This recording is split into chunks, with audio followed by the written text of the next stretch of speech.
Bonjour et bienvenue à tous dans cette nouvelle vidéo d'Oval News.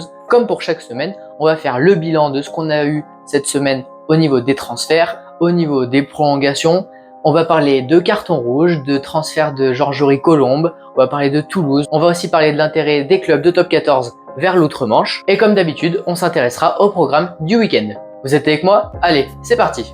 Georges Colombe va débarquer à Toulouse la saison prochaine. Annoncé comme le futur remplaçant de Winnie Antonio, que ce soit en équipe de France ou avec La Rochelle, le pilier droit semblait parti pour rester chez les Maritimes, mais finalement l'intérêt toulousain aurait convaincu l'international français de quitter son club pour rejoindre les champions de France. Selon l'équipe, un contrat de 4 ans l'attend chez les Rouges et Noirs, ce qui constitue un gros coup puisque c'est à un poste en délicatesse qu'il se renforce d'Orient Aldeguerri en difficulté depuis le début de la saison. Et avec cette arrivée, l'international néo-zélandais Nepo Laulala devrait quitter le club. Côté Rochelais, on est sur une très grosse perte en voyant une de ses pépites partir. Jack Willis prolonge, confiance pour Capozzo et Choco Barres. D'après Midi Olympique, Jack Willis, l'international anglais, serait prêt à renoncer une nouvelle fois à la sélection du 15 de la Rose et il aurait prolongé chez les champions d'Europe jusqu'en 2029, alors que pour Choco Barres et Capozzo, tous les deux internationaux, ils seraient tous les deux en bonne voie pour prolonger également.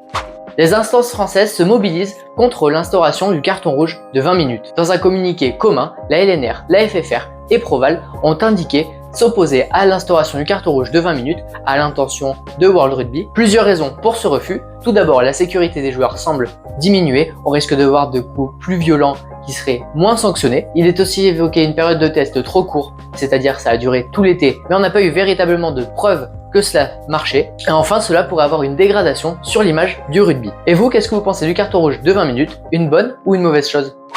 Arata ne quittera pas le Tarn tout de suite. Alors qu'on pensait que le demi-de-mêlée allait prendre la direction de la capitale française ou du Racing 92, club où il pensait qu'il allait signer, il n'en sera rien puisque le CO a annoncé la prolongation de son demi-de-mêlée. Dans un premier temps, Castres avait annoncé son départ pour la saison prochaine, mais finalement, les deux parties se sont rapprochées et en a découlé une prolongation jusqu'en 2029, un bon coup pour Castres qui n'a pas besoin de lui chercher un remplaçant. On a également une prolongation qui est actée pour Braham Papali, le troisième ligne néo-zélandais de 31 ans, qui était une des valeurs sûres des Castrés la saison dernière avec 27 rencontres disputées, va prolonger jusqu'en 2027, comme le révèle l'équipe.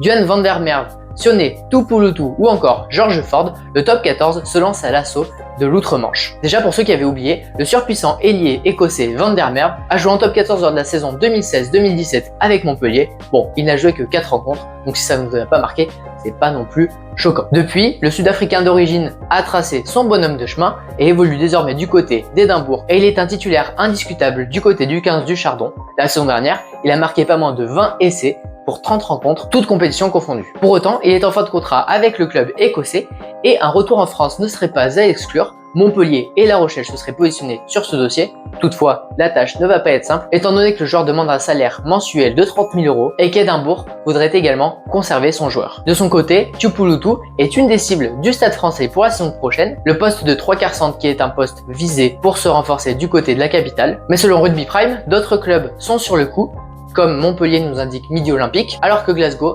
voudrait aussi sécuriser son joueur. Enfin, Clermont se lance sur une nouvelle piste à l'ouverture avec George Ford. Alors que les Auvergnats sont intéressés par Harry Plummer ou encore Enzo Hervé, c'est au tour de l'ouvreur anglais d'être dans les petits papiers des Auvergnats pour trouver un remplaçant à Orda Pileta ou encore Bello et Giral qui n'ont pas prolongé pour le moment. Recruter l'international anglais aux 96 sélections permettrait d'apporter un peu plus d'expérience dans le championnat et en Auvergne, surtout qu'il n'a que 31 ans, mais Steve Borswick, le sélectionneur anglais, aimerait qu'il reste en Angleterre pour pouvoir le faire jouer avec le 15 de la Rose. En tout cas, affaire à suivre sur ces trois dossiers.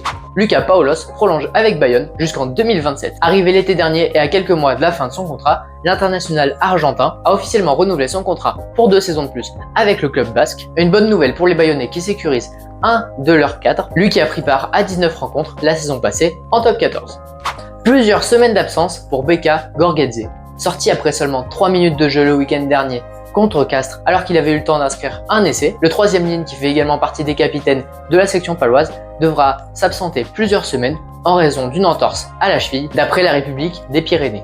Duncan Payawa, victime de la politique des gifs de Toulon. En fin de contrat, le centre savouan, qui a évolué lors de 3 matchs cette saison à l'arrière, ira au bout de son contrat qui se termine dans quelques mois mais ne sera pas conservé par Pierre Mignoni qui préfère avoir des joueurs GIF, donc issu de la formation française, ce qui est une politique plutôt récente du côté du RCT.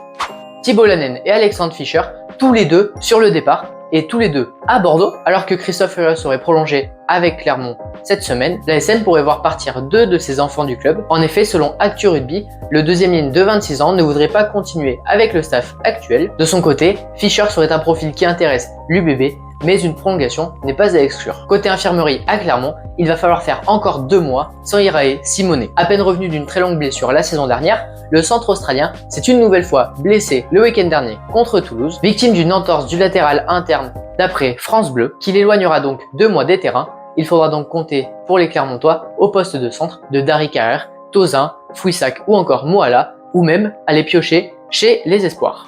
Léo Carbonneau rejoindra le Racing 92 la saison prochaine. Alors que ça faisait déjà quelques temps que le club francilien était sur ce dossier, le demi-de-mêlée briviste quittera son club de formation à la fin de la saison, mais il faudra débourser une très grosse somme pour les franciliens pour le demi-de-mêlée à hauteur d'1 demi-million d'euros. Une très bonne recrue pour le club des Hauts-de-Seine quand on connaît le potentiel que peut atteindre ce joueur. Par contre, ça va être difficile de faire oublier Nolan Le Garec qui sera à La Rochelle la saison prochaine.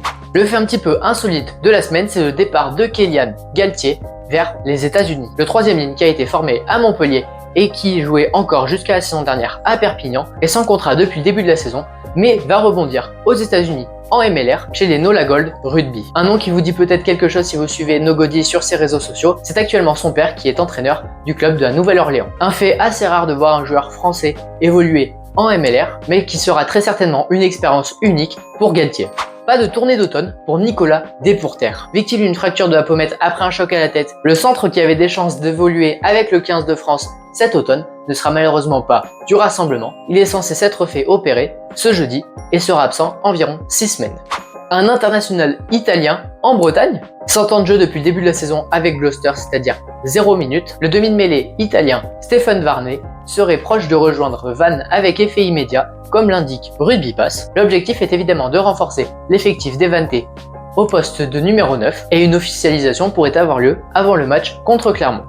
Et pour finir cette vidéo, on va parler du programme de la semaine. D'abord pour ce qui est de la Pro D2, Brive se déplace à Provence, un choc qui nous rappelle des bons souvenirs ou des moins bons pour Jules Plisson qui va donc retrouver Courtenay-Looz. On se rappelle évidemment d'un de ces très gros plaquages qu'il avait asséné avec l'Angleterre face à la France. Ensuite, Colomiers reçoit Angoulême, 2 équipes un peu surprises de ce début de saison. Mont-de-Marsan accueillera Nevers ou encore Agen se déplacera à Biarritz. Et enfin, pour ce qui est de la 7e journée de Top 14, je vous invite à aller voir ma dernière vidéo où je fais justement mes pronostics de cette 7e journée. Et on commencera avec un Bayonne Racing 92 à 14h30 en espérant qu'il soit un peu moins endormant que celui du week-end dernier entre le Racing et Toulon. Et ensuite, Clermont recevra Vannes à 16h30, Castres recevra le Stade Français, Montpellier se déplacera à Toulon et Lyon jouera également un gros match face à Perpignan. À 21h, Pau jouera contre Toulouse, un très gros test pour les Palois. Et enfin, ce qui constitue un des plus gros chocs du top 14 de ce début de saison, La Rochelle recevra Bordeaux.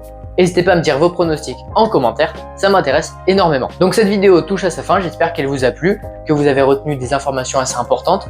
Il y a eu quand même beaucoup de mouvements. N'hésitez pas à me dire en commentaire ce que vous en avez pensé, mettez un petit like, abonnez-vous, ça fait toujours plaisir. Et moi je vous dis à la semaine prochaine.